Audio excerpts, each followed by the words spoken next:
Okay, so I am going to demonstrate very quickly for you a formula that I've developed for looking up or inserting pictures into Excel very easily. So let's get started. First thing you want to do, make sure that you have the developer tab enabled. To do that, you would go into File, Options, and we're going to click on Customize the ribbon. You see how developer isn't checked? We want to put a check mark by that. We're going to click OK. Okay, so now that that's done, let's go to the developer tab. And we're going to click on Visual Basic. Inside Visual Basic, for the worksheet, because we just have a blank worksheet open right now, we are going to insert a module. And in that module, we are going to place the code, which will be attached down in the bottom of the video. And the code looks like this. And really what this code is doing is creating a function called IPX, which takes the file name of a picture and the location of where it should go.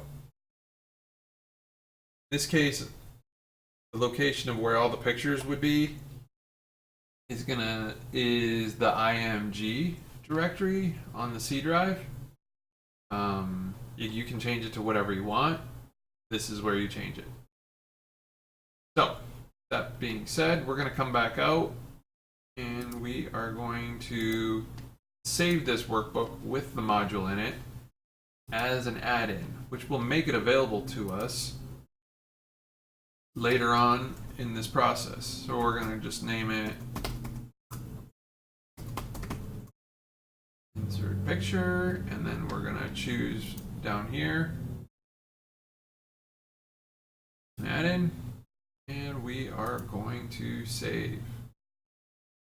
So now it should be available right here, and sometimes it might not be. You might have to reboot Excel, but in our case it is available. So I'm going to click on Insert Picture and we're going to click OK. Now we are going to go to the workbook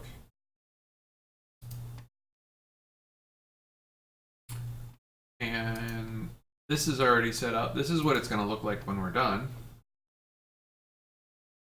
Pictures in it. I'm going to show you how easy it is to just bring a picture in. So I'm going to type in equals IPX, and my first variable is what the name of the picture is, and the next one would be where am I going to put it. I'm going to put it in A5, and I'm going to hit enter, and we're good to go.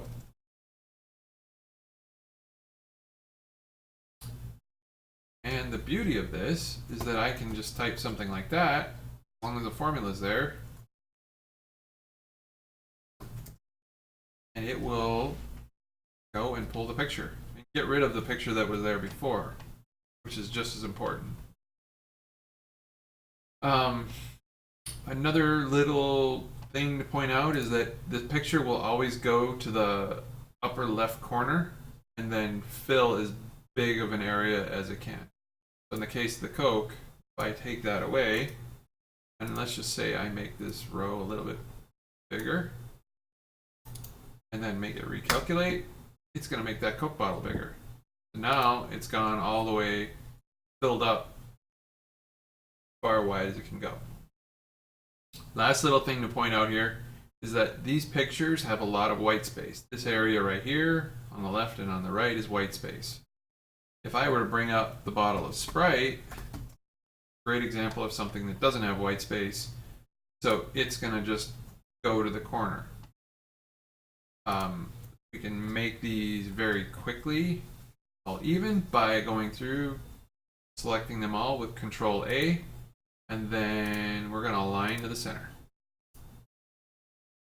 So the last thing that I always advise doing, because the formula is so easy to type in, is removing the formula from the cells. And all I have to do that is just highlight them and then hit the delete key.